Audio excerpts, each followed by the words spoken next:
川普有个梦，这个梦他想称帝，到底怎么回事呢？今天带你快来看。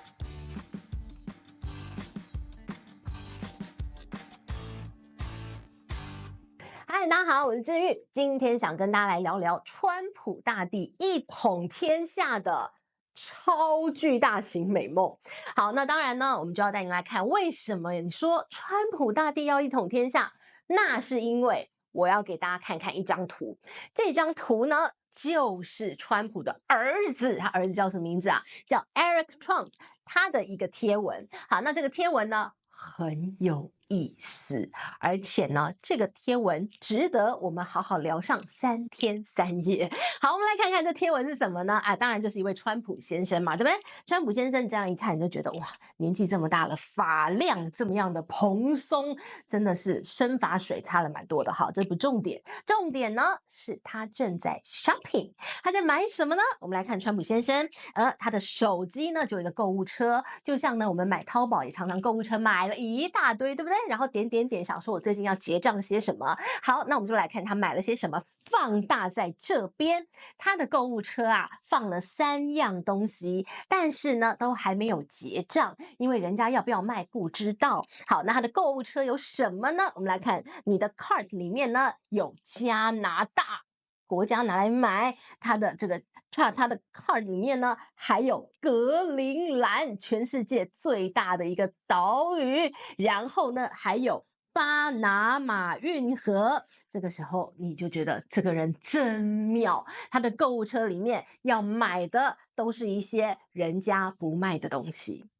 这不是重点，他是美国，他想要买什么，他自有他的办法。人家不卖，他可能拿枪抵住你的头，拿核子弹对准你国家，看你卖不卖。好，这些都不是重点，我们要带你来看哦。这张图呢，其实里面很有玄机。你可以说呢，是我刚刚告诉大家，川普大帝他有扩张美国这个领土的一个美梦。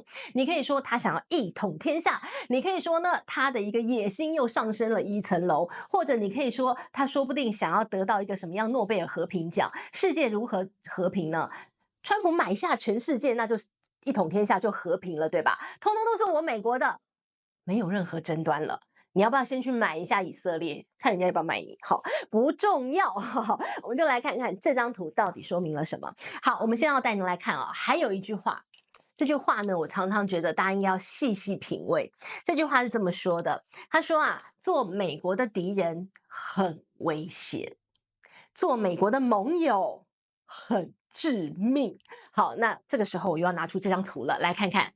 这些不都是美国的盟友们吗？结果呢，你说放到购物车里面，你要把人家买回家，你哪招啊？好，我们就来看到了最近呢，做他的盟友很致命，还有一件什么样的事啊？大家常常觉得川普上任了之后，你说中国很倒霉，这已经不是新闻了，大家都知道就很针对中国嘛。但是万万没想到，川普呢，他在他即将上任的第2个任期。他的盟友更倒霉啊！你以为说我的朋友当了美国总统，我是不是应该这个躺在那个地方每天都有好事发生？没有这回事，每天都是鸟屎掉你头上啊！好，我们就带您看看啊，最近还有什么样？北约也很紧张，因为其实在川普1.0时候对北约就很不友善。你说我们不是一个大家抱在一起的一个组织吗？我们大家一起共抵外语，对不对？共抵外侮，然后呢，就是我们大家一起对抗俄罗斯，对不对？你看那个坏人普丁，对不对？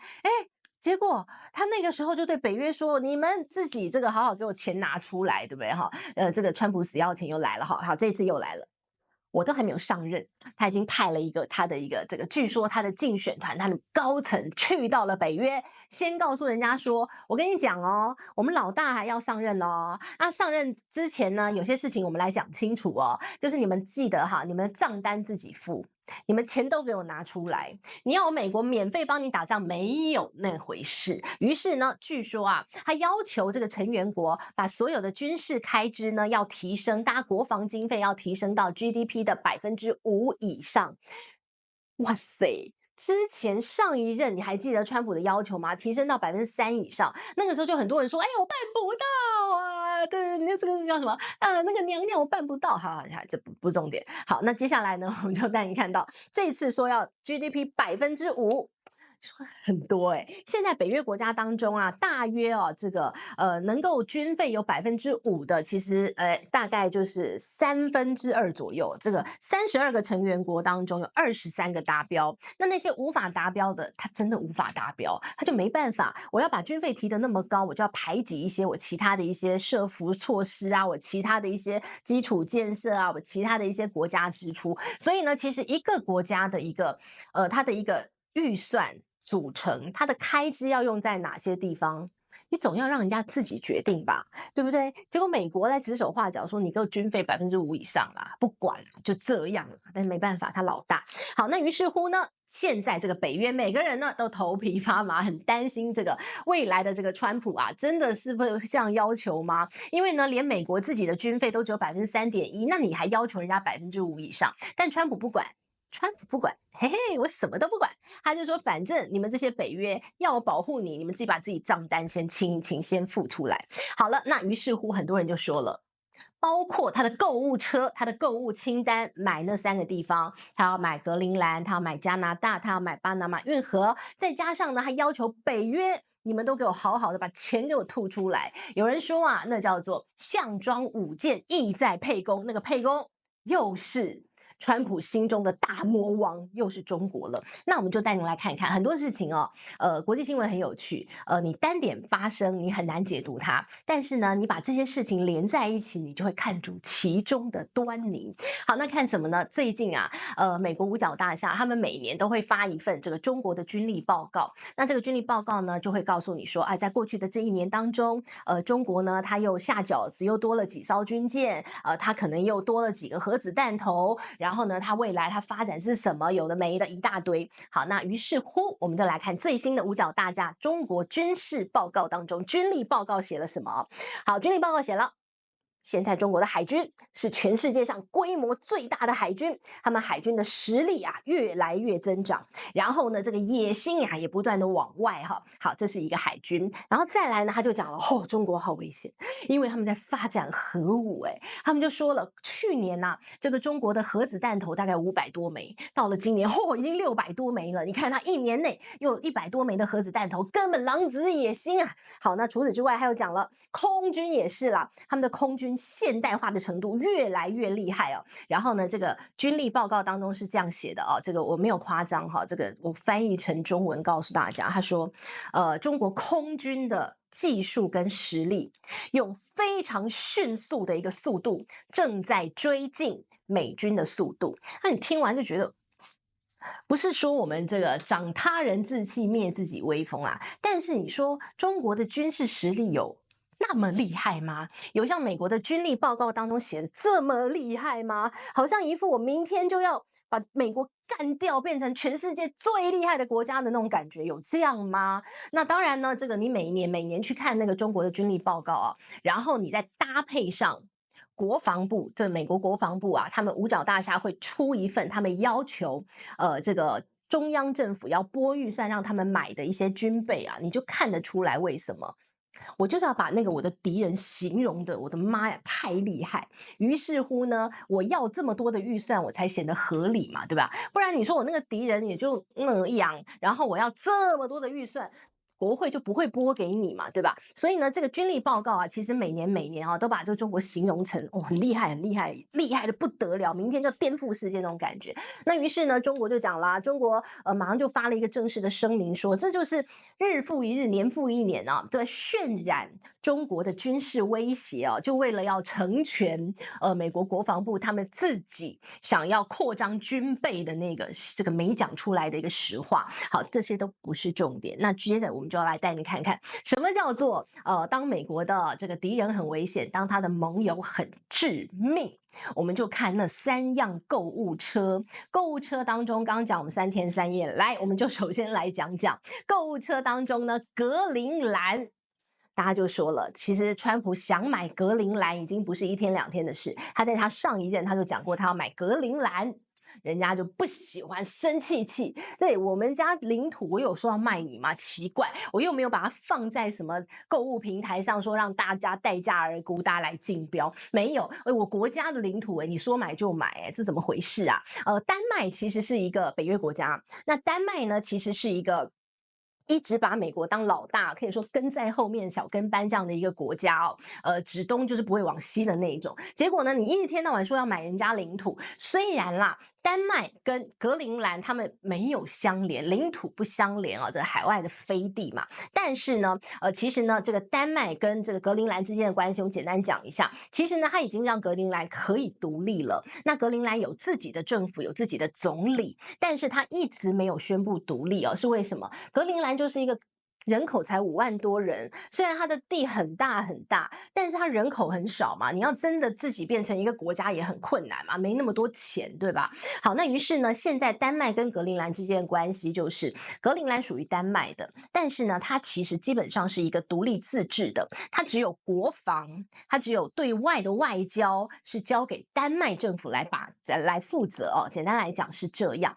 那于是乎呢，你看这个丹麦就是美国的小老弟啊，然后你一天到晚说要买他的格陵兰嘛，奇怪了好，一来他已经自治了嘛，对不对？那再来你也不能随便买人家土地嘛，对吧？好，那这个川普是这样讲的，川普说，因为现在中国对这个格陵兰野心很大，他就是一直想要这个对格陵兰动手哦。然后呢，像几年前呢、这个中国曾经想要投资这个格陵兰，他要建机场。那于是乎呢，这个中国就说最会基建，我们基建狂魔嘛，什么不会盖机场最会嘛，对吧？我帮你盖嘛。那个时候呢，其实格陵兰也觉得挺好的，因为格陵兰没钱嘛，有人给他钱当然最好，又有技术又有钱多好啊。但是呢，美国一看就不对，不行，然后北约也觉得很紧张，所以呢就中间拦截。那当然就这件事没成，中国没有去帮格陵兰盖机场。然后呢，后来中国呢似乎又想要，因为格陵兰非常多的矿产，所以其实这个中国又想要在那个地方可以这个发展这个矿业哦，所以呢其实一度有拿到几个许可证哦，在当地可以开挖，比如说像铁矿啊等等。结果呢，最近这个铁矿的开采证也被取消了。那于是呢，其实现在严格来讲，中国在格陵兰其实没有什么存在感，因为几乎呢被美国全部卡光了嘛，对吧？但是呢，川普还是不够，他还说还是很危险，因为呢，你们丹麦都不管格陵兰它的一个军事、它的国防，所以呢，这个万一中国真的伸手进来的话，这个地方很危险。那如果这样的话，不如交给我，你卖给我好了，我来搞定。好，那当然了，川普一讲说他要买格陵兰之后啊，马上这个丹麦就宣布了，好，我接下来要投资这个格陵兰的安全问题了，他要扩建他的机场，然后扩建一条跑道，要让这个 F-35啊，这个最强隐形轰炸机可以在这个地方起降。另外呢，他还花了这个大钱，花了15亿美元，开始要投资，要买检查船，然后要在这个地方要设长程的无人机，然后要在这个地方有那种雪橇犬的一个团队在这个地方啊，他们巡逻是用雪橇犬，很有意思，对不对？好，所以呢，你看到了，有人也这么一说，也算是有用了哦。这个川普担心啊，这个中国势力会入侵格陵兰，所以他就说我要买你，然后丹麦马上就投资在这个地方保护他的国家安全。就觉得川普讲这一招好像也是嘴炮蛮有用的哈。好，不过呢，我们讲回来。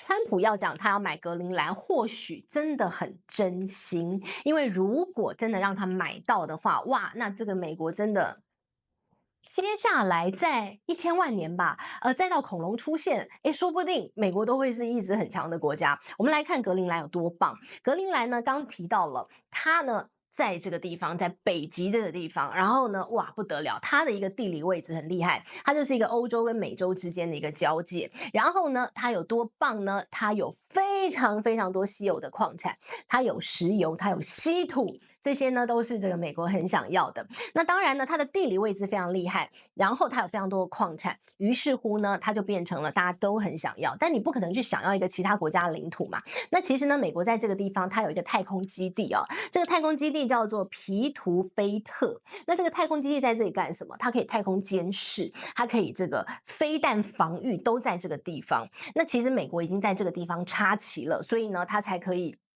很好的在中国要来发展的时候，立刻就卡脖子卡住嘛，哈。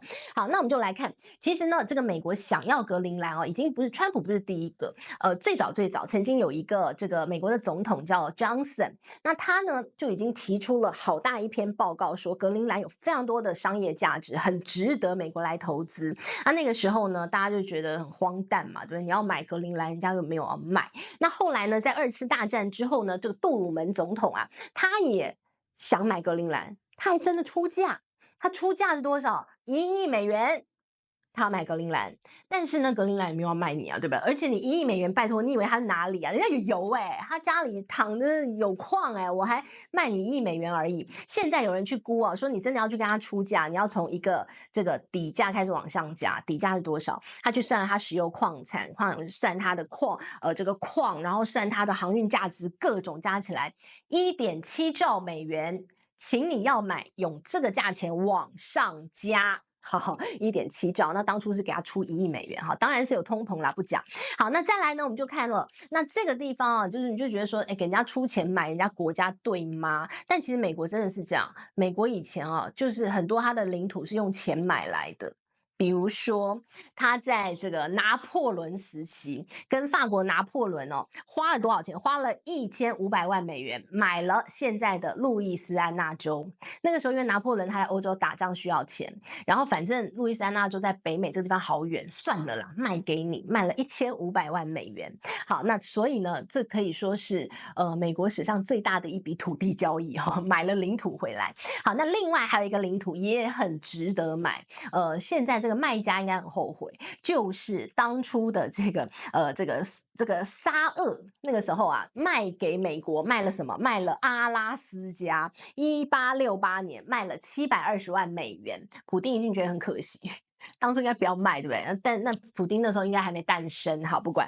好，那于是呢，你看到美国呢，他总是用钱买土地是以前他的常态，难怪现在川普会说我要买格陵兰。好，那除了格陵兰之外呢，我们刚刚看到那个购物车还有巴拿马运河，川普也讲啦，他讲说，巴拿马运河你们忘恩负义他说这个是我们美国人盖的，应该要叫美国运河才对。这也是有一段故事当年呢，这个地方也是法国人开始去盖这个运河，那盖不成功。然后呢就荒废，后来美国人就很想要，就说我来盖，但一开始巴拿马是不愿意的那后来呢，巴拿马想要独立，所以呢，就刚好跟这个美国一拍即合，他说，我支持你独立，我还给你钱。当然那时候给很少，他说我给你1000万美元，然后每年给你25万美金当租金，然后这巴拿马运河我帮你盖，盖了之后呢，我有永久治理权，我就拥有它。然后那时候巴拿马就很想独立嘛，就答应了这种等于就是丧权辱国、割地赔款的一个合约，还签结果呢，美国就真的把它盖起来了之后，哎呀，太好了，赚来赚去的钱就在人家的家里面，在巴拿马里面，这个地方就我的，美国人的，我还驻军呢。后来呢，这个巴拿马不断的要求说这要还给我，这是我的国家，我的领土那国际上大家也支持他，像中国也支持巴拿马。后来呢，好不容易就把它给要回来，要回来了之后呢，1999年这个美国把巴拿马运河还给巴拿马，然后结果现在川普怎么讲？他说这我帮你盖的我盖的就我的。这什么逻辑？不知道。好，他说我盖就我的。于是呢，他说你现在还跟我们美国人收钱，我要过你运河还要付钱，你忘恩负义收我天价，这不合理，我干脆直接要回来。他还没说买他说我直接要回来，他说那我的。好，那于是呢，这巴拿马就觉得哪有人这样的，对不对？莫名其妙。好，但是呢，我们就要带你看看了。这个川普也是这样讲，他说巴拿马运河在巴拿马政府手中很危险。你说哪里危险？发生什么事？他说，因为在巴拿马运河旁边5个港口当中有2个是中国控制的，所以他说很危险。你们巴拿马运河不能落入坏人之手，所以呢，还不如交给我。跟格陵兰一样的说法，说你万一会被中国、俄国拿走的话，你不如交给我。那这个巴拿马运河也是一样的道理。但是其实这些都是有脉络可循。你说他把购物车里面的加拿大，然后这个丹麦的格陵兰，然后把巴拿马运河加进来，其实呢，这又很好诠释了川普就是一个关税人。好，为什么这样讲因为你去把他们地理位置拿出来看格陵兰，然后呢跟加拿大，他们其实控制的叫做西北航线。西北航线呢，就是连接大西洋跟太平洋以前这个地方不能走，但是因为现在地球暖化嘛，所以呢，很多的一些这个融冰之后，它变成一个航道可以走然后呢，这个除此之外呢，还有现在巴拿马运河一样连接是大西洋跟太平洋，所以呢，如果我们就假想，如果这些地方通通在美国手里的话，它其实呢就是完全钳制了世界贸易。那万一呢，他又看你中国不顺眼，看你不爽了，于是呢，他不用跟你直接课关税，我就把这些航道通通卡住，你要经过，嘿嘿，留下买路财。另类的关税，所以呢，这个川普啊，其实有时候啊，我们都常讲说这个人脑子不清楚，但是呢，有时候你不得不佩服他。脑子挺清楚的，所以呢，虽然你会觉得他讲的玩笑话，我买这个买那个买那个，但其实呢，他背后啊应该是有高人指点，所以他点的这些购物车里面的地点呢，都是很好的可以控制世界贸易的地方。好，那当然呢，今天是告诉大家这是他的美梦啦，他怎么可能真的买得下来呢？但是呢，说出口。他可能真的有那个意思，他想要让美国成为一个永远无法撼动的世界霸权。那我们就来看看川普2.0会怎么做咯。好，这是今天呢从一张图带大家来看看川普最近的动作，希望你喜欢咯，我们下回见，拜拜。